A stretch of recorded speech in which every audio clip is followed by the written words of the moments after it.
Ma'am keeping healthy muscle gain in mind, मैं आपको एक सवाल पूछूंगा as a nutritionist and as a mummy. अगर आपका बेटा होता या अगर आपकी बेटी होती जिन्हें वेट गेन करना था और मान लो वो कॉलेज जा रहे हैं, तो आप उनका डाइट कैसे ड्रॉ आउट करते? हाँ, तो अभी वो कॉलेज जा रहे हैं तो हम उनको बोलेंगे कि आप सबसे पहले घर से जाने के पहले एक फ्रूट एंड कर्ड का स्मूदी ले लो, स्टेप आउट करने के पहले। जी। टिफ़िन में आप पनीर टोस्ट या चीज़ सैंडविच लेके जाओ, साथ में एक बनाना लेके जाओ। लंच में आप राजमा राइस या दाल राइस एंड वेजिटेबल, आलू की सब्जी है तो ज़रूर खाओ। और साथ में दही ज़रूर लो, तो डबल प्रोटीन हो गया, तो उनको स्ट्रेंथ मिल गई। और उसके बाद आप एक और फ्रूट लो घर आने के पहले, या बाहर में अगर फ्रेश जूस कहीं पे मिलता हो तो वो आप ले लो। घर में आने के बाद इवनिंग स्नैक्स में आप दही के साथ में थोड़ा क्या बोलते हैं, ग्रेनोला डाला या कुछ भी डाल के दही के साथ में कुछ खा लो, कार्बोहाइड्रेट, उपमा, पोहा, सैंडविच एक्सेट्रा। उसके बाद आप एक्सरसाइज करो, वेट ट्रेनिंग। उसके बिना तो फ़ायदा ही नहीं है। अगर आपको वज़न बढ़ाना है तो आप वेट ट्रेनिंग ज़रूर करो।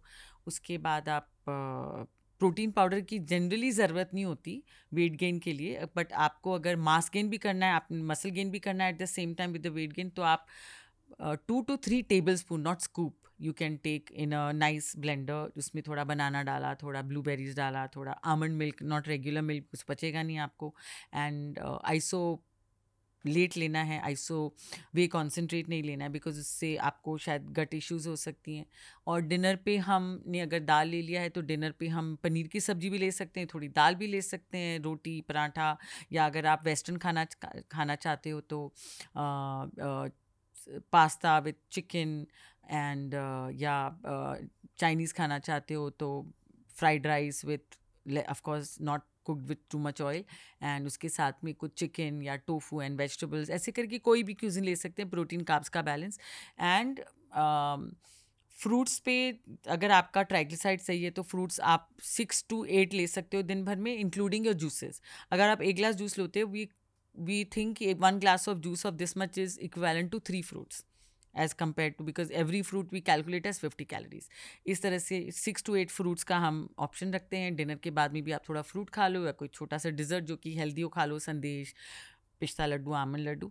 वेट गेन के लिए हम लोग नट्स कम देते हैं, क्योंकि नट्स हमारे भूख को मार देता है, चाय कॉफ़ी भी हमारे भूख को मार देता है, तो उनको हम कहते हैं आप चाय कॉफ़ी कम लो और बाकी लिक्विड्स पे ज़्यादा ध्यान दो। और इस पॉइंट तक पहुंचकर अब मैं आपको साइंस ऑफ फैट इनटेक के बारे में भी पूछूंगा। Of course.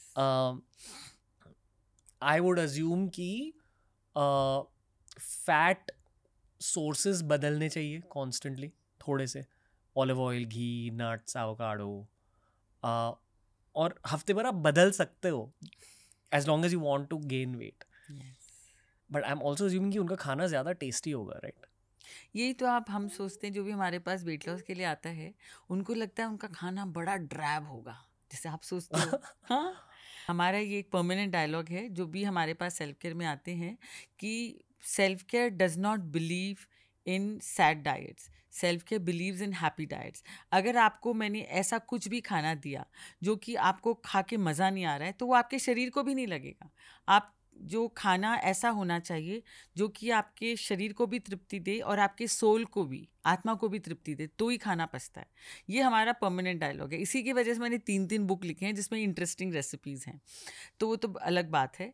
तो इसी तरह से आपको लगता है वेट लॉस में इंटरेस्टिंग खाना नहीं हो सकता, हम लोगों ने लोगों को पाव भाजी, बर्गर, सेव पूरी, ऑफ कोर्स डिफरेंट पूरी, और बटर चिकन, और चिकन करी, फिश करी, और पराठे, थेपला विथ फैट, ये सब दे के वेट लॉस कराया है। पालक पनीर सब होता है हमारे खाने में, किसी की भी कमी नहीं होती, normally cooked.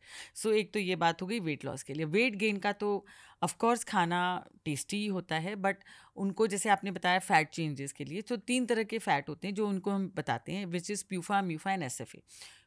So MUFA, which is olive oil, which is purely MUFA. Then PUFA is polyunsaturated fatty acids, जो कि हमको बाकी तेलों में मिलता है, जैसे कि peanut oil, sunflower oil, safflower oil, all different types of oil, उसमें कि PUFA एंड MUFA का कंटेंट होता है। एंड SFA प्योरली हमको मिलता है कोकोनट ऑयल से एंड घी से, और हिडन फैट के रूप में पनीर, दही, मिल्क में, एंड बटर में ये फैट हमको मिलता है। Lord is purely SFA. तो हम लोग को इन तीनों का कॉम्बिनेशन चाहिए। तो अब जैसे कि हमारा HDL गुड कोलेस्ट्रॉल, अगर हम सैचुरेटेड फैट्स खाते हैं जैसे कि दही, पनीर एट्सेट्रा, उससे हमारा HDL भी बढ़ता है बट LDL भी बढ़ता है। और म्यूफा और प्यूफा से हमारा केवल HDL बढ़ता है, LDL नहीं बढ़ता है। एंड सैचुरेटेड फैटी एसिड से हमारा केवल जैसे कि लार्ड है, ओनली अगर हम लोगों ने लार्ड लिया या कोकोनट ऑयल लिया, उससे हमारा केवल LDL बढ़ता है, या ट्रांस फैटी एसिड से विच इज़ मार्जरीन, उससे केवल हमारा LDL बढ़ता है। तो हम लोग क्या करते हैं कि अंडे के लिए हम बोलते हैं कि आप ऑलिव ऑयल यूज़ कर लो, जैसे कि आपका HDL बढ़ेगा। और खाने के लिए आप पीनट ऑयल ले लो या सनफ्लावर ऑयल ले लो। पीनट ऑयल पे हम ज़्यादा ध्यान देते हैं। LDL is bad cholesterol. Yes. LDL is bad cholesterol, HDL is good cholesterol, and triglycerides जो कि एक पार्ट ऑफ कोलेस्ट्रॉल होता है, वो शुगर की वजह से बढ़ता है, फ्रूट्स की वजह से बढ़ता है, हाई कार्बोहाइड्रेट की वजह से बढ़ता है। तो एक इंसान का हेल्थ वाइज गोल क्या होना चाहिए LDL और HDL को लेकर? So HDL 50 above, LDL less than 100, total triglycerides less than 100, and total cholesterol less than 200. Okay. Sorry, few more questions. तो ये जो लोग स्किनी फैट होते हैं, जो ज़्यादा कैंडी खाते हैं, चखना खाते हैं ज़्यादा, इनके ब्लड रिपोर्ट्स में अक्सर क्या होता है कोलेस्ट्रॉल के तो उनके जो अगर ऐसा खाना खाते हैं तो उनके हमेशा कोलेस्ट्रॉल ज़्यादा रहता है, LDL ज़्यादा रहता है, HDL कम रहता है, ट्राइग्लिसराइड ज़्यादा रहता है। और मेरे जैसे लोग जो health conscious, very good report. But blood report में एग्जैक्टली क्या होता है? सो इन लोगों का HDL इज़ गुड अगर वो ध्यान रखते हैं थोड़ा आवाकाडो ऑयल, पीनट ऑयल वगैरह खाने में यूज़ करने के लिए, बटर कम यूज़ करते हैं, प्रोटीन में फ़िश एंड चिकन का बैलेंस रखते हैं, और गुड जैसे कि थोड़ा दाल वगैरह भी होता है विच रिड्यूसेस योर बैड कोलेस्ट्रॉल, क्योंकि उसमें सोल्यूबल फाइबर होता है, ओट्स में भी सोल्यूबल फाइबर होता है, रिड्यूसेस योर बैड कोलेस्ट्रॉल।